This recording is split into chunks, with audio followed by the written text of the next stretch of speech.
You are listening to Indie Soul Rhythms with Moochie Alfonso. It's good for us, and it's good for me, yeah. The show that brings you the very best in indie soul. It's probably the grooviest show on the planet. Hey everybody, welcome to Indie Soul Rhythms.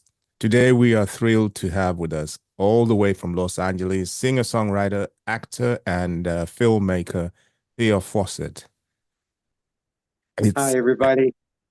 It's such a pleasure to have you with us, and I'm sure our listeners are eager to hear what your story. And shall we dive into it? Right.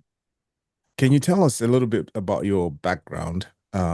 For the benefit of those who don't know who you are, how it all started, and what inspired you to pursue a career in music. Okay. Of course, I'm a Southern guy. I was born in the South, born in Florida, and like a lot of the singers back in the day, we all grew up in church, so that was the gospel route. Uh, my mother is a great singer. She's like Nancy Wilson singer. She was in an actual group called Nightbirds. And so that's where I get my musical ability from my mom and my dad. My dad was a bass singer, but mostly my mom, because she really was the voice that gave me voice, you know. And growing up at church, my cousins, I have a large family. My cousins played piano and they sang in the church. So the choir was full of family. I had a lot of my brothers and sisters and my cousins. And so that's kind of my background as far as where I would hone in my singing abilities, and where I kind of grew up in was the church, you know. Yeah. And especially in the South, that is the backbone and the essence of Black culture, you know, in when it comes to music. And that's why you hear a lot of singers like, you could say, Al Green or Stevie Wonder, Peebo Bryson, Donny Hathaway, Marvin Gaye, all these guys, uh, Shaka or anybody else, those guys that came up in the church. And so that's why you hear the way they sing, because in the church, it kind of let you let loose, you know.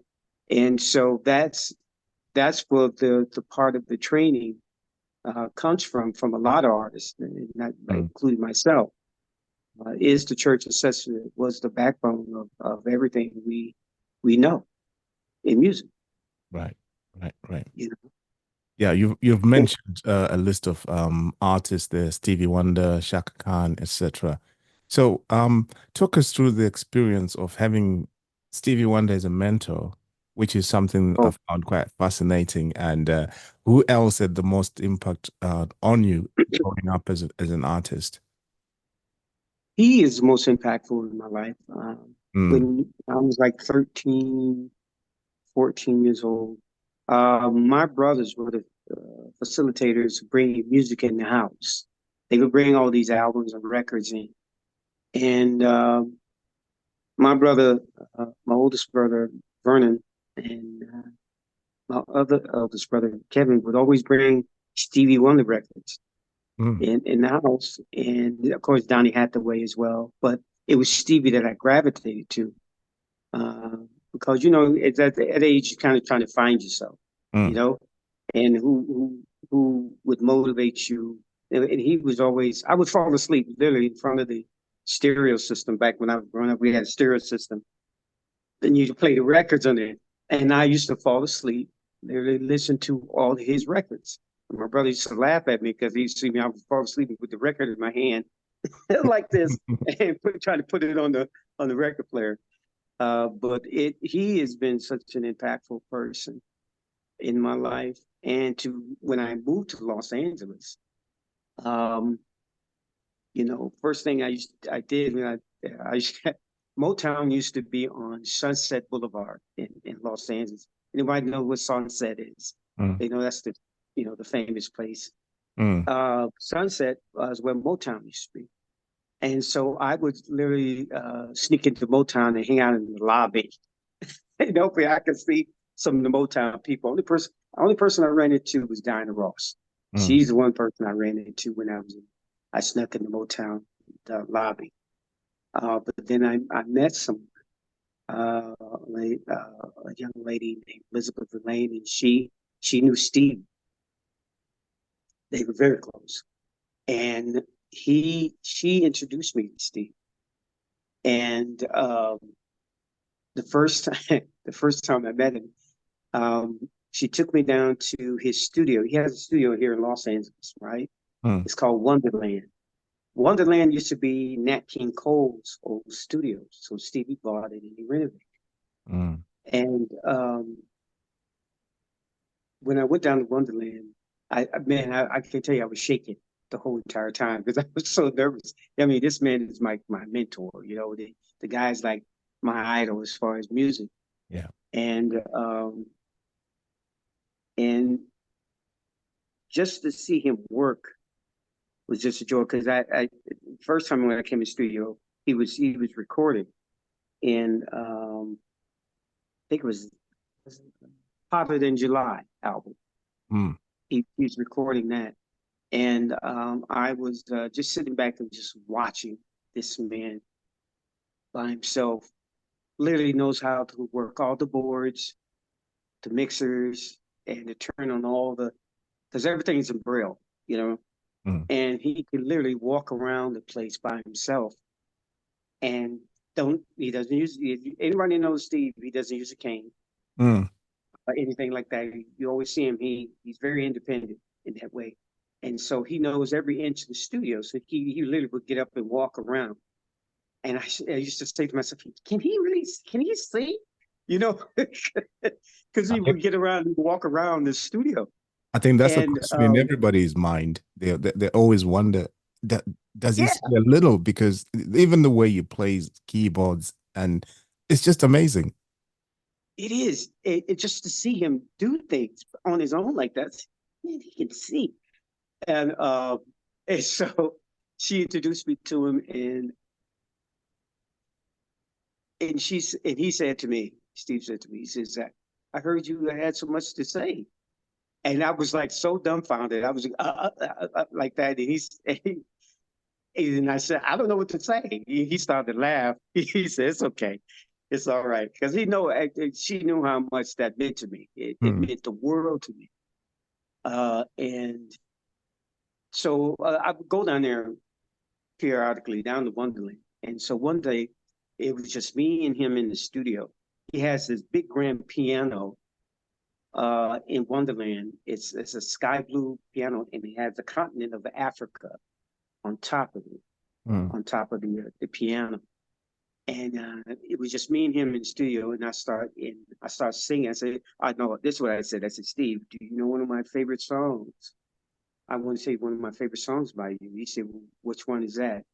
And I say, 10 trillion light years away. And I started singing, and he started playing the piano when I was singing. Mm. And he said, man, you could sing. And dude, you don't know, that meant everything to me because he validated me. You know what I mean? Yeah. And so that meant the world. It really did. And he actually introduced me to Shaka. That's how I met Shaka Khan. It was through him. He was doing a song. I was on the Wonderland again, and one night she came in because she was working on the album, and he was writing songs for her, and so they was rehearsing songs. And because if I don't know anybody knows this, but Stevie and Shaka's never done a duet together, which was always weird to me Mm. because he wrote Sweet Thing and Tell Me Something Good. Those are the records that big people know by Shaka, but those are Yeah. Stevie wrote those. Wow. And just to hear those two sing together, man, I'm telling you, dude, it was absolutely fire. It was fire. Because those are my two favorite singers, Shaka and Stevie. I mean, she's my favorite female, and she's my favorite male. And to hear them sing together, man, was magic. It was absolutely magic. Wow. he's not just an artist, man. Just a good man. He's a good man, and what you see is actually who he is. You know, he don't put on airs. He's not fake, and he's seriously a good man. And he took his time out for me. Wow. And he didn't know me from Adam, but I got to bring me hang around him. I'm also in one of his music videos, and that happened by chance because I'm an actor as well here in Los Angeles, and a casting director. Her name is Robbie Reed. Is one of the heads of BET right now, and Robbie asked me, says, "Theo, have you ever done a music video?" I said, "Nah, I never. I wasn't too interested in doing parts in music videos." But she said, "Yeah, I think this is a good one for you." So she didn't tell me who it was. Mm. And then so I auditioned and I booked the part. And she said, "It's a Stevie Wonder video." And I started to laugh, because I already knew Steve, Yeah. And I'm in the You Will Know video. So you will know, lonely heart, that Right. that video. And it was I got to work with all my actor friends and my favorite artists. So that was a joy as well. Yeah. I'm gonna dig So out that video. Watch it again. yeah, just Yeah. check it out. Yeah. But um, I mean, there's a lot of influences in my life, and like I said, Steve is the main one, but Donny Hathaway was another one. Mm.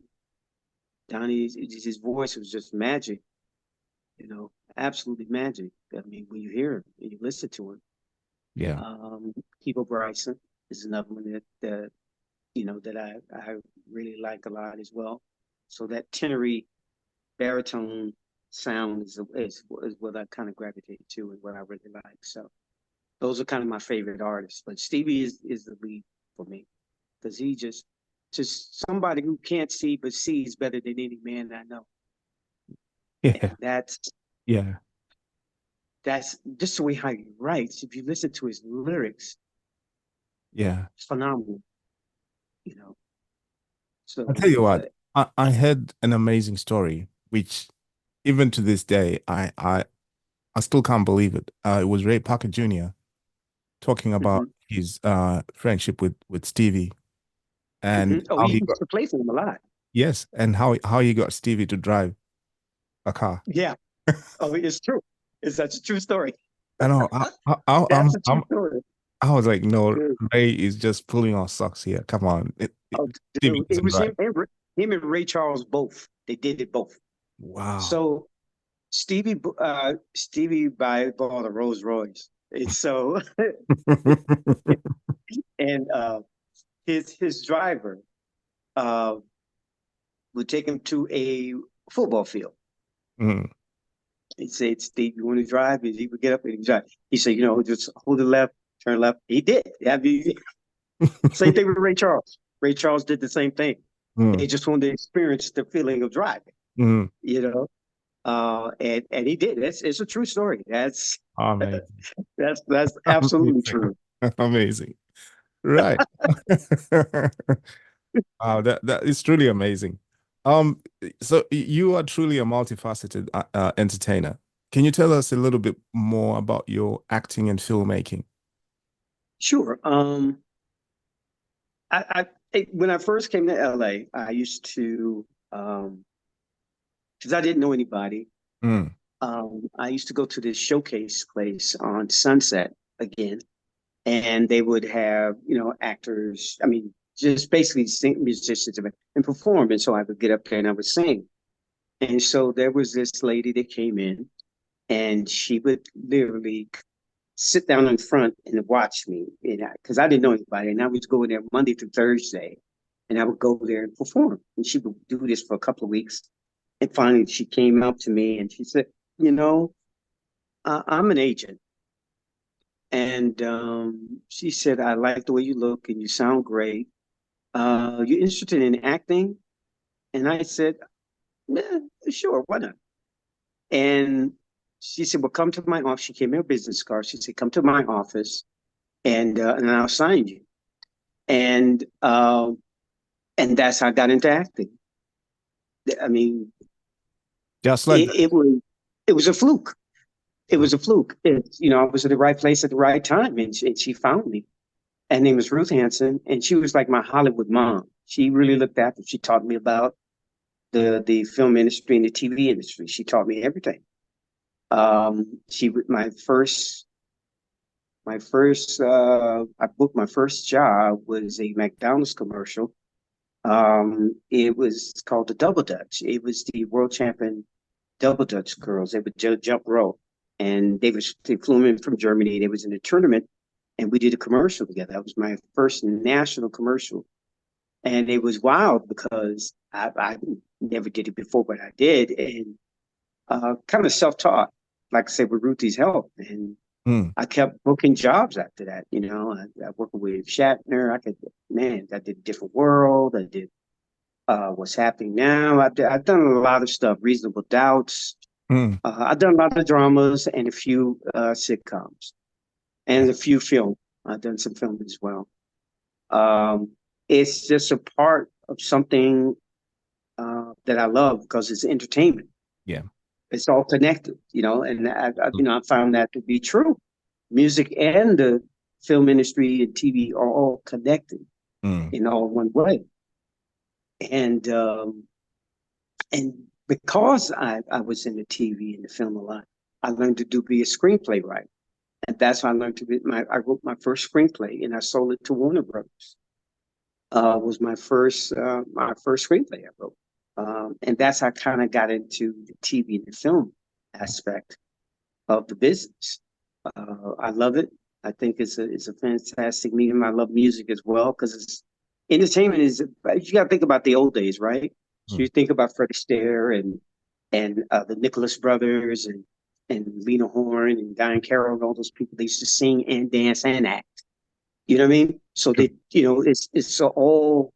was all entertainment. It was all one thing. And so that was always my mindset, to be well-rounded, as an entertainer, not just to be a singer, but an actor as well. Because I've done quite a lot of stuff in film and TV, and I've done some background. I have done background for Steve on some projects he did, and you always learning. I'm still learning. You know what I mean? And I'm working on a project now, developing a project.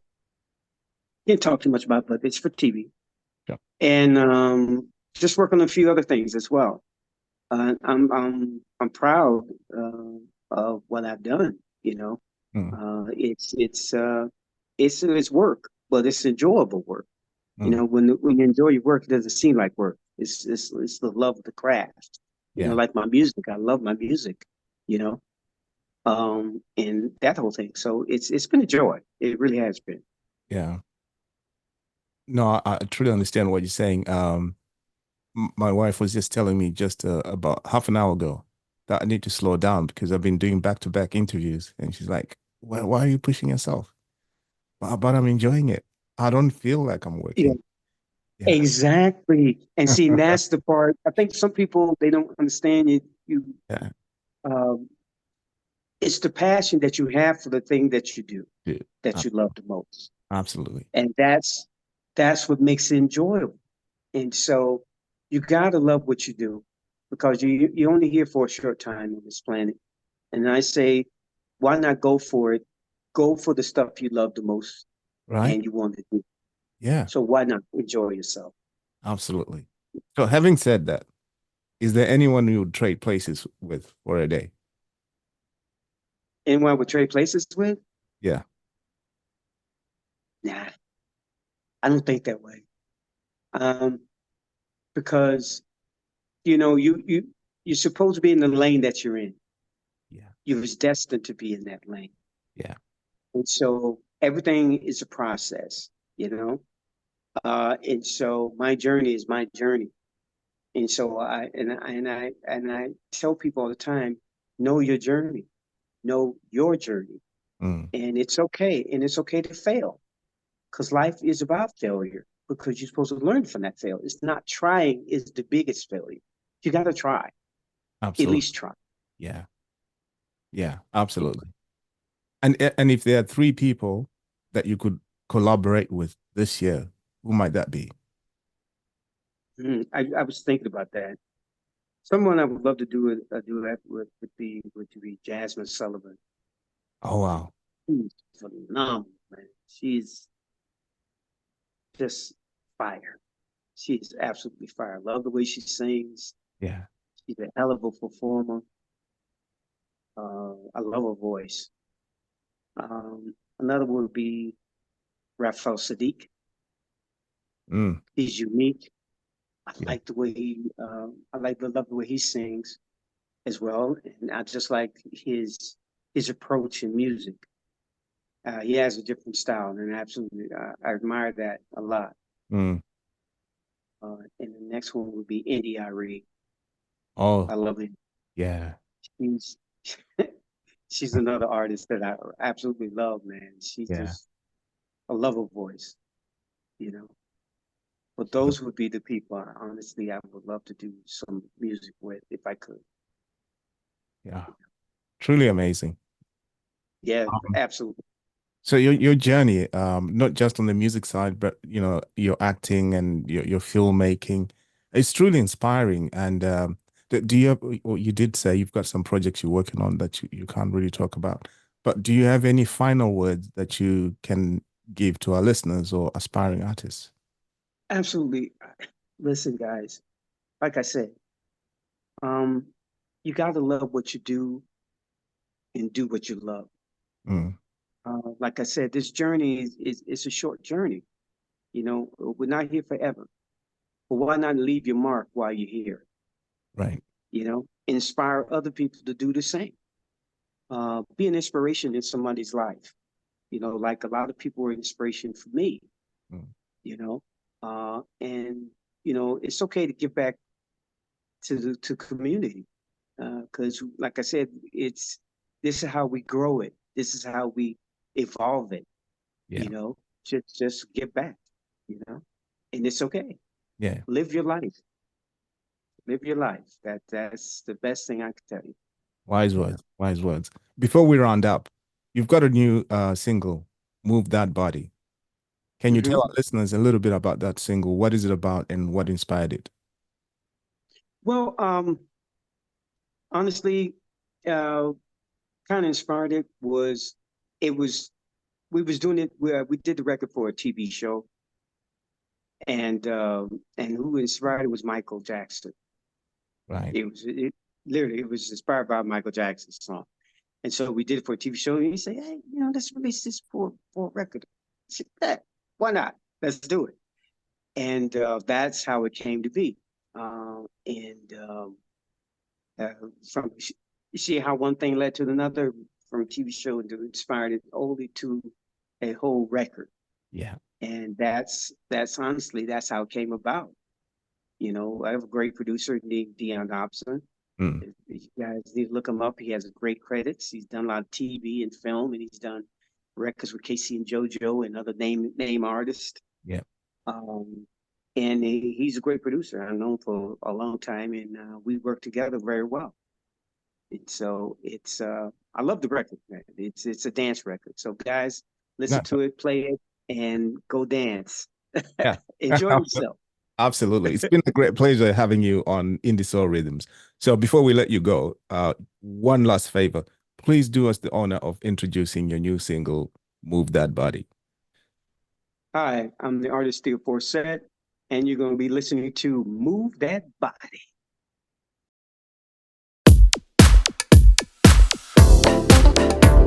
The way you move that body, I like the way you move that body.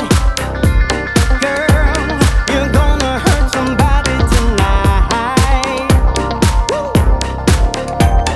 I must be dreaming. Please don't wake me. The girl of my fantasy is dancing right in front of me, asking